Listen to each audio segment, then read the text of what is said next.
Welcome to the Clark County Fire District 6 Board of Commissioners meeting. It is August 17th, 2021. I'm going to call the meeting to order and ask you to join me in the Pledge of Allegiance, please. I pledge Allegiance to the flag of the United States of America and to the republic for which it stands, one nation, under God, indivisible, with liberty and justice for all. Thank you, everybody.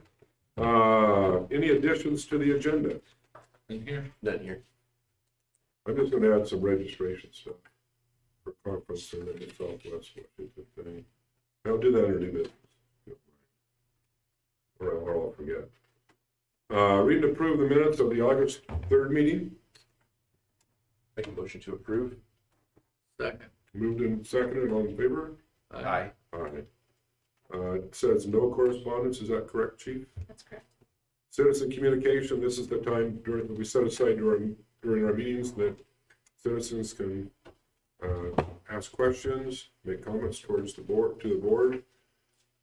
Since we're on YouTube, if you have a question or would like to make a comment, there's a chat over on the right-hand side of your screen, and you can type that in, and Chief Schmidt will let us know if anybody does that. Committee reports, health and safety, Chief Russell. Yeah, we have, for injury reports, we have a firefighter who suffered a shoulder injury during PT. We did have a claim filed, and that person was on light duty, has now been released to full duty. Firefighter suffered an ankle sprain during PT. That person is currently on light duty. Firefighter who had some hip pain during workout, no time lost, no claim filed. Another knee pain during training, working in a hallway prop, no claim filed, no time lost this time. And then another knee pain after tripping on a drain in the bay, and that did result in a claim filed, but no time loss as of yet. Exposures, since the last safety report, we did have 3 firefighters exposed, level 2 exposure to COVID-19. They kind of misjudged a call and didn't have their full respiratory protection on, so they were exposed and filled out the appropriate paperwork. None of those people have developed symptoms and have cleared that window. Accident reports, since the last safety report, we've had 2 accidents. One in engine 62, which sustained some exhaust and body damage near the wheel well when the operator turned too sharp, striking a kind of low planter. The turn was too shallow. That damage costs were just under $1,500. And then we had a chief's vehicle damaged in a backing accident in a parking garage, and we're still waiting on a estimate on that damage, but it's pretty minor. Shift reports, we had a question come up regarding sleeping arrangements for non-vaccinated employees.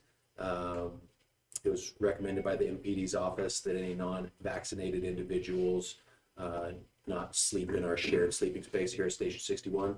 So we have made arrangements for a bed moved into the captain's office, so one person can sleep in there, and we'll move around any individuals. If we have more than one non-vaccinated person in 61, we'll just move them to a station where they don't have to sleep in the crew quarters.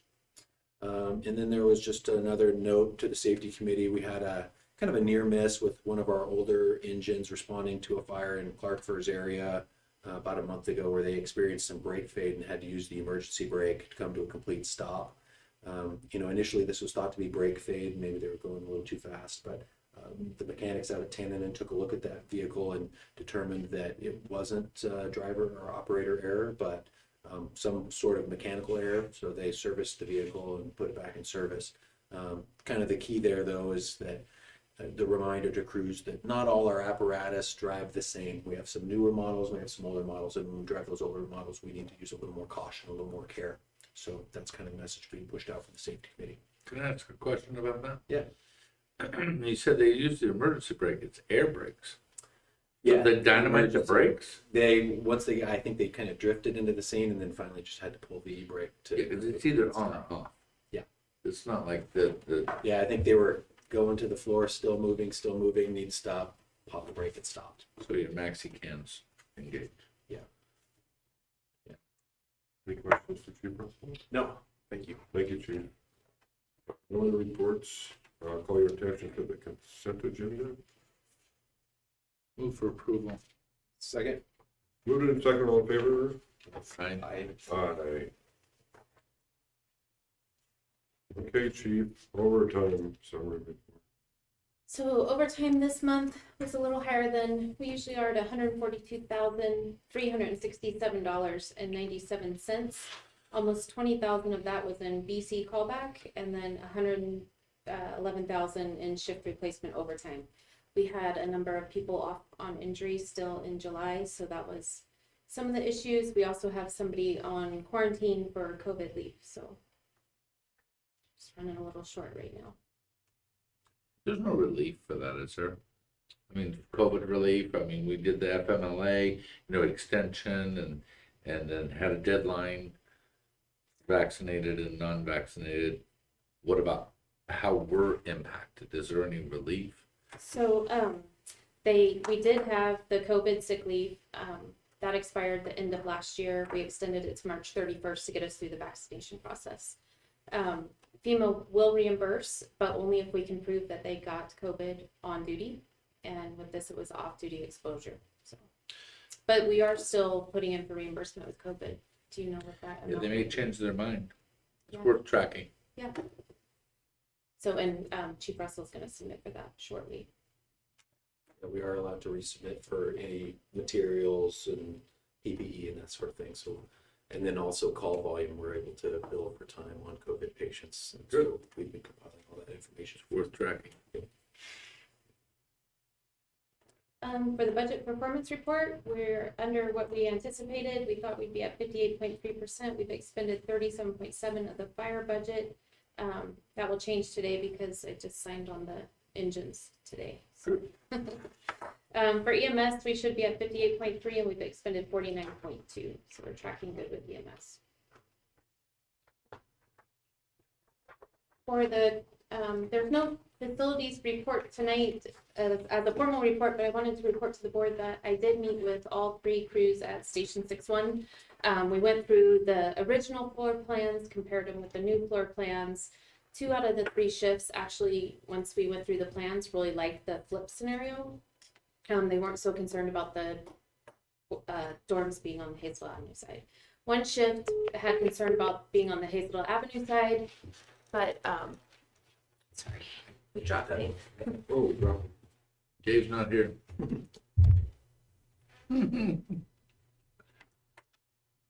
One shift had concern about being on the Hazeldale Avenue side, but overall liked the version with the flip better. So there's pros and cons with both.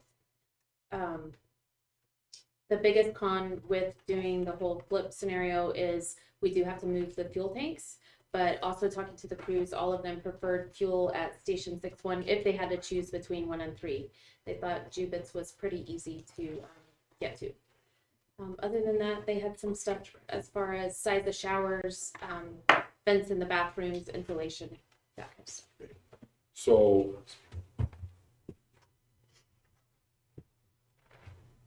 is the issue with, I'm sorry, I have to let this go. The current kitchen and day room, is it big enough to accommodate our current shift? It is with the engine squad model, yes. Okay.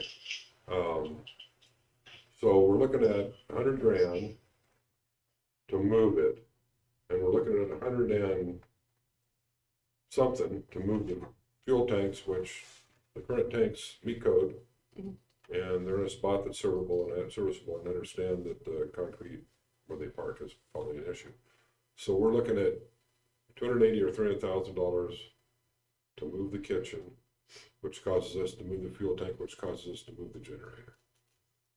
Correct. So the generator that's currently here at 61 is, it's reached the end of its serviceable life, and it would not generate this building where we need it to essential facility. So the generator we have to replace and buy new anyways.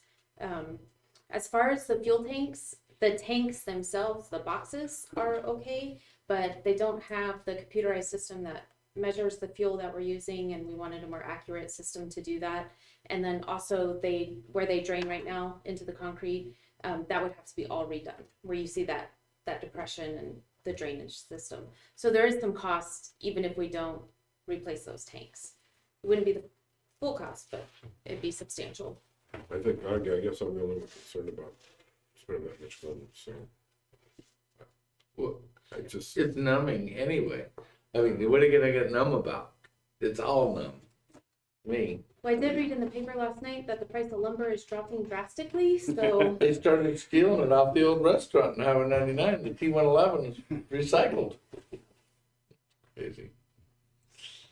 I don't know what we're gonna do about it. I just like, you pick and choose your battles. Either we're gonna go forward and try and minimize the expenditures and you know, forego doing the shop, or we go forward with the drawings. But if we start rearranging this and that for $230,000, I don't mean to belittle the amount because it's a large amount, but we're spending an even larger amount that might be counterproductive at some point. I don't know. So if we can come up with, leave it alone, and everybody agrees, everybody's good with it, but I don't want to put the bunk rooms out there because Hazeldale Avenue is not going to get any quieter, and they can't design it to where it's going to dampen that noise. So people are going to cycle through here over the years. And so what are they going to say? What's this era going to say? What's the next era going to say? Like, these people, what'd they do that for? You know, so I don't know. How's history going to look at us? well, one thing I will say is, it may be beneficial for the board members to meet with me and we can go over the preliminary drawings and compare them to the new drawings. I think you'll see that the flow of the building is actually a lot better, and I did those preliminary drawings, so it's hard to say that those weren't perfect, but the flow is much better for the cruise. So I think that is one thing that the cruise really liked. I did ask them, because we're kind of in a stall pattern right now because we're waiting for the county to get back to us to see if we can permit the shop as an auxiliary building. And if we can do that, that would be substantial savings. And we should be able to, because there's no life hazard and it's not an essential area. But the county's really slow right now, so we're in a little bit of a stall. And so I encourage the crews to keep looking at, they have both the preliminary plans and the new plans, and Good. to email me with any changes and suggestions, and now's the time to do that if we choose to. So I'd be happy to meet with any of you guys. we and pulled go the over. covered area, What's that? we pulled the covered area for vehicles on this. I believe it's still in the cost as the ad alternate, but it's a $250,000 ad alternate, and I think we can get the same effect with parking the vehicle someplace else. So that's the same cost as we're talking about for the kitchen and fuel tanks. Yes. I don't see the value. You know, I'd rather have the fuel tanks in the kitchen than the covered area. I mean, if I was choosing. You would rather have fuel tanks in the kitchen? Fuel tanks in In the the kitchen. in the kitchen, No, though? fuel tanks and the kitchen. You're wrapping that up for $250 Oh, rather than that. Right. But together it's $500. That's $500,000.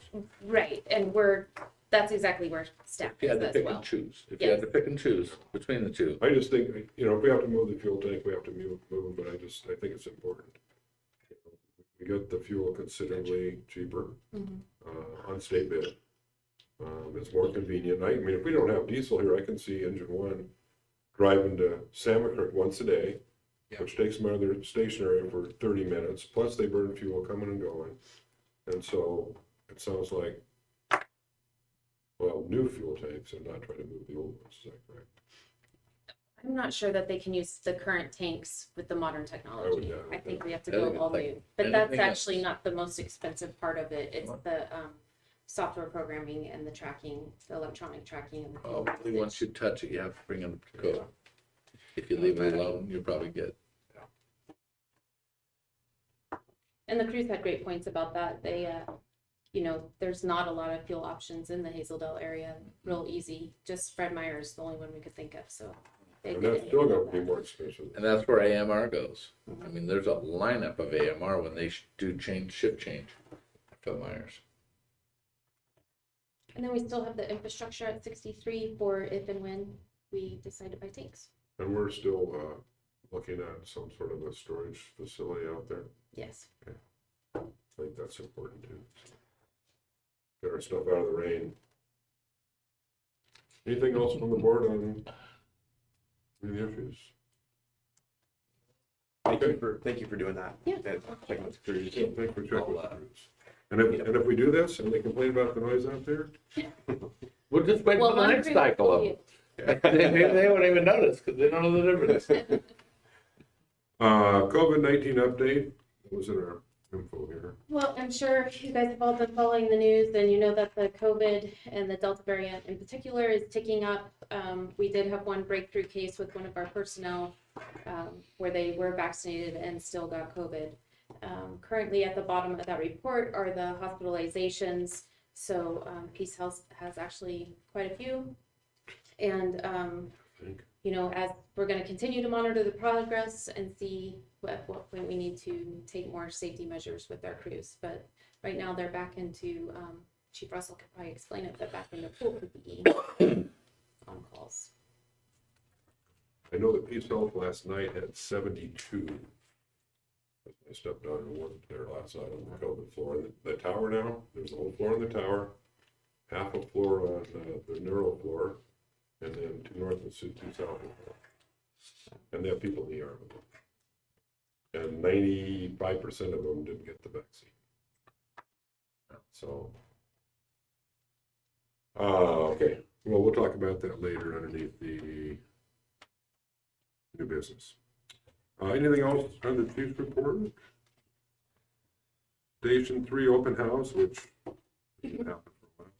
But we plan to have it in September, 1st of October, but I think in hindsight, it may be good to stall. Yeah. I wanted to back up. If I could, under facilities, can I ask, what's going on with the patio at Station 63? Why is the lid all tore up? So we had a sprinkler pop in the balcony from burning something on the grill. So the sprinkler popped. The way the sprinkler was designed, it's on a flexible hose, so they had to cut into that roof area to get to the sprinkler head. It's not a sprinkler head that's just in stock because it's special temperature, because it's on a balcony. So it's being ordered and will be replaced. Chief Newberry is working with the sprinkler company to see if there's a better design so that they don't have to tear that open if it were to pop again. I thought that balcony was not designed to be barbecued on. It was designed for one barbecue. They have a barbecue and a Traeger on it, and it wasn't designed for that, but it was the barbecue that popped the head. Right. So, It seemed to me that they would require overhead ventilation if it was going to be, because it's combustible too close for that. And unless it was open air, then it wouldn't meet code. So are they in violation of code by barbecuing out there? you know, the plans had a barbecue grill on there, and it actually has a natural gas pipeline to that barbecue, so it's not propane. No, when I was going through mine, they wanted an overhead vent. Really? Said it's potting fire. Natural gas burns way cooler than propane, so it's been pretty good. Somewhere. But Chief Newberry is working with the vendor on that issue, and there is potential that it could be an insurance claim, so we're still working through it. Well, thanks for sharing.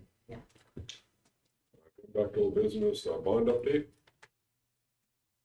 So the bond update, I just was gonna let the board know, I've been working through the paperwork for the bond. It's a tedious process, but we're getting there. And they would like to come with a resolution for your September 21st meeting. To have a reading of a resolution to get the bond. And that timing works for us, right? I didn't know if anybody was gone that day, but I didn't see any. No, I mean, as far as, we have, what, 3 years to register it all? Yeah, so we wouldn't actually secure the bond till early December. So that gives us 3 years from that date when we secure the bond.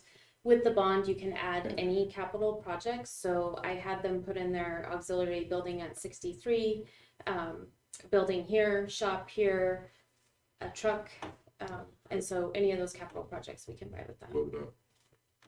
And we don't have to spend it on those either, but it Facilities, but that's always a good thing. helps us with our 3-year timeline. Spread it out. And is Jim watching the interest rate for us, just in case we want to do it before December, just in case something? Yes, Okay. he is. He's gonna have all that ready for us in a conference call in late August. So If it looks like it's gonna, because it's, the interest rate's so low, it's unbelievable. Yeah. If it looks like for some reason it's gonna pop up, then he can probably pull the trigger sooner. Okay. I'm sure he's watching it for us. He's good about that, so. Any other old business? New business, surplus list. So And our packets. in your packet is a surplus list. And we need a motion.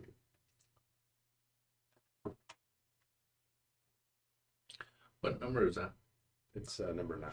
Number 9. There it is. It says sir. I'm not sure there's anything there except maybe the Yamaha book voted in, but. Oh, man. The The sound auction of- company thought the lockers would be a hot item, like high school style Yeah, they lockers. might make it $20 more. Make a motion that we declare it surplus. Second? Moved and seconded, any further discussion? Hearing none, all in favor? Aye. Aye. Aye, thank you. Mandatory COVID vaccination. Well, I'm sure you guys have all heard the proclamation from Governor Inslee about healthcare workers have to get vaccinated for COVID by October 18th. At this point, they're saying if you're not vaccinated, you will be no longer able to work because you won't carry a state health license, which all of our EMT and paramedic certifications are under. We have 6 personnel that are not vaccinated.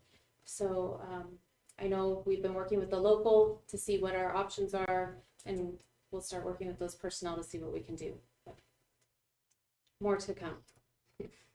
I know that the state council and the state fire commissioners are addressing the issue with the governor's office. Mhm. Don't know if we're gonna get any relief or not, but like I told you the other day on the phone, that there are some departments in eastern Washington that are 99% volunteers. One department has 22 volunteers, 20 of them have not gotten the vaccine, nor will they. And so at this point, they're just gonna keep running as usual and force the governor's hand if something happens. Again, he hasn't said what the penalty is. I'm not sure how the health department's going to enforce it, but I'm sure they'll figure out a way to come back on the department, so. 6 is what, 10%? For 9 people. I should say though, more than half of our support services volunteers that carry EMT certifications are not vaccinated, and we're trying to bring them back. So that's going to be a difficult situation as well. Well, I think that it's a choice for us, whether we're gonna be in compliance, whether we're not. Much like when the auditor goes to another department and they choose not to listen to the auditor, nor do they care what the auditor has to say. They're gonna do what they're gonna do. We've never been like that. So we have to make a decision. So just because there's a resistance elsewhere, are we gonna be part of that resistance? I don't believe, not- I we don't, can make I don't believe we have any complaints. choice with the governor's proclamation legally binds us to that as a sub-governmental agency of the state. I don't think we have any choice. The Department of Health would be the ones who would have to monitor who has and who doesn't have, who got religious exemption, who got a medical exemption, and then they gotta figure out if they're actually gonna pull somebody's certificate. So I think a lot's gonna happen. I know our office in Olympia, we just signed a letter to the governor trying to get some relief. And I know the state council's working on some testing instead of. So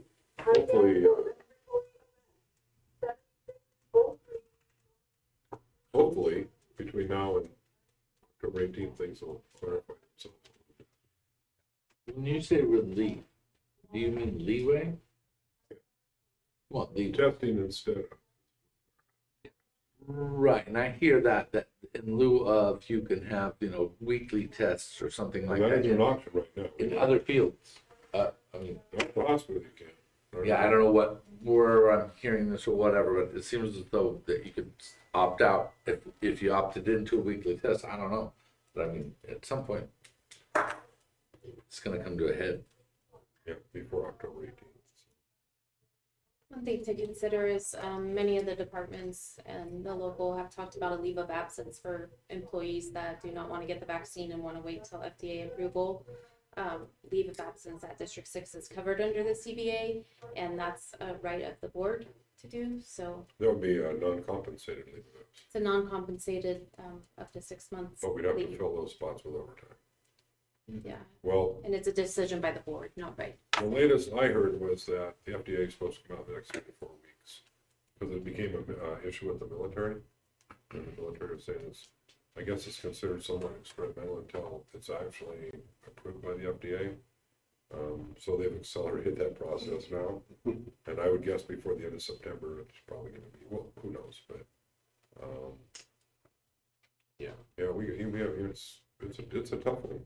I mean, I would encourage everybody to get the shots, but if somebody doesn't want to, that's their decision. The department could experience some, financial damage and not be reimbursed for it through all this, and we'll see what happens at the end. I do believe that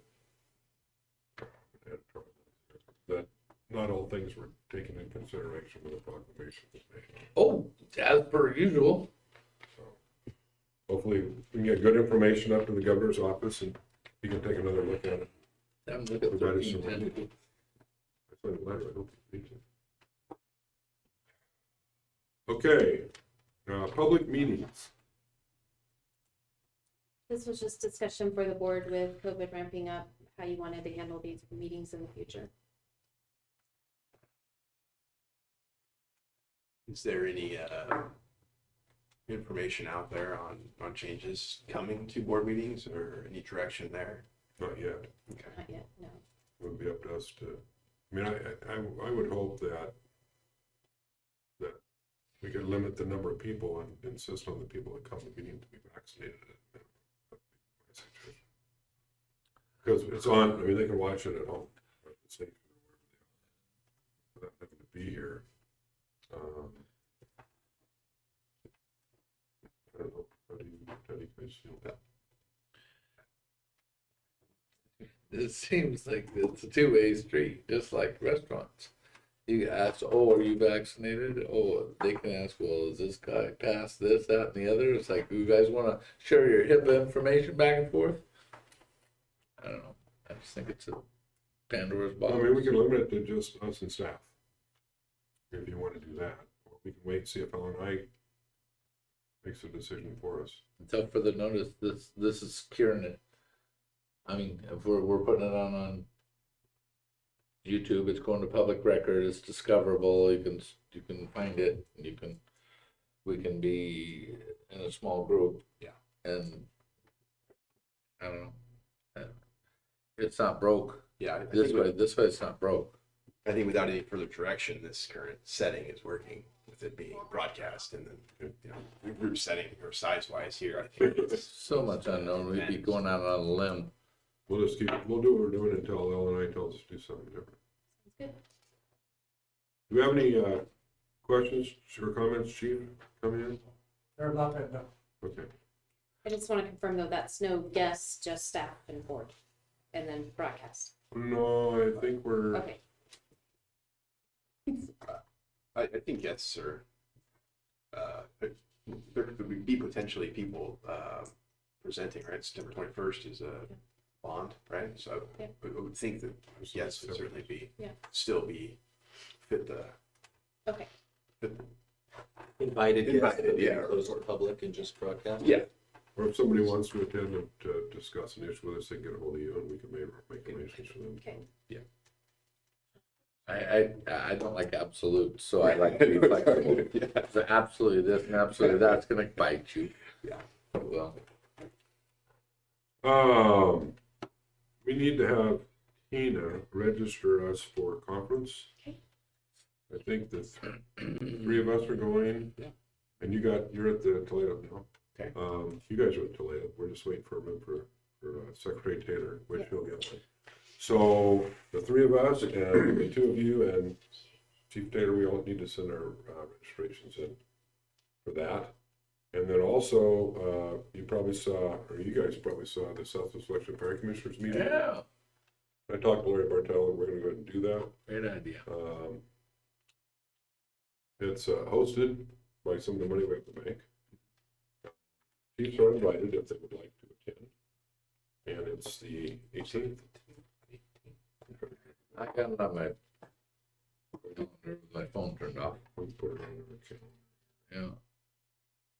Yeah, and invited and encouraged. Come on, we haven't met. in quite a September while. 16th, which I believe is a Thursday. Dinner at 6:30, meeting at 7. We have Senator Rivers Representative Hoff, and Roger Ferris, the executive director, are all going to be in attendance to answer questions or to discuss the upcoming legislative session and for us to provide them with our concerns over House Bill 1310, and whatever else we have concerns over. Is it Southwest or Clark County? Southwest. Southwest, okay, so we'll get participation from the norm. Hopefully some Callis and Lewis people will come, Yeah. usually not Skamania or Wakayak or Pacific, but you never know because dinner's free. And Frank's cooking, so. Is Clark County still viable? Not unless an issue comes up. Right. Yeah, it's very useful to have notice if a big county issue comes up. Like the fire commissioner, the fire marshals that we needed, that we got. Or impact fees. So if you want to attend that one, you need to let Kathy Price know. I think the phone number is included on the email. I'm going to go for sure. I'm going. It's a chance to meet some, I don't know, hopefully you're not on duty, but it's a chance to meet some other commissioners. Yeah. You're welcome, Chief, if you wish to attend. I am gonna be at the mechanics conference, I'm but I'm sorry. gonna try to come back for that, but, if I'm not, someone will go at my place. Okay. We'll tell you how the barbecue was. Wenatchee, is that what that? Wenatchee, yeah. Okay. Is there, excuse me, is there any other new business? Anything? No executive session at this point? Actually, if the board, wanted to go into executive session, we could for, discussion on contract Oh, negotiations. give us an update? Yeah. That'd be great. How long do Sorry, you I think- need to pull the RCW for you. Yeah, we'll put the RCW in the minutes. I think it's 142. I believe it's in the chief memorandum. Yeah, It is. is there any way we can close out the rest of the meeting so that we have? Well, we have to come back in anyway. It's RCW 4230-140. And how long do you think? 15 minutes? Okay, let's give ourselves 20. We will be back here at 6. Let's just say we'll be back, 7 o'clock we'll be back. It's a little extra time. So we'll be in executive session until 7 o'clock. The chair mind if I bring Chief Russell with us as well? No, and I'd like you to bring Secretary Taylor too. Okay. So to speak.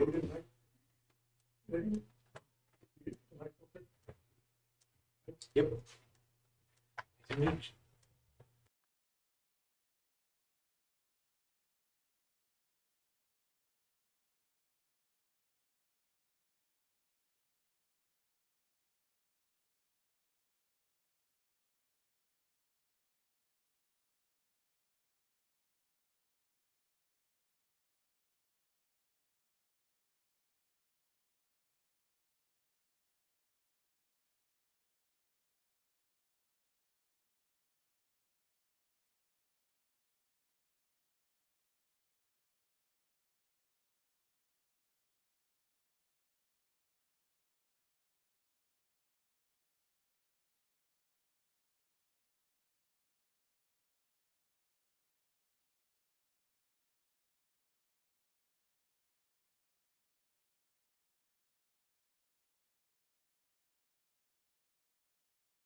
on there. We're on. Oh, we're on? Oop. We gotta wait for Casey. I'm here. Casey had to make it quick.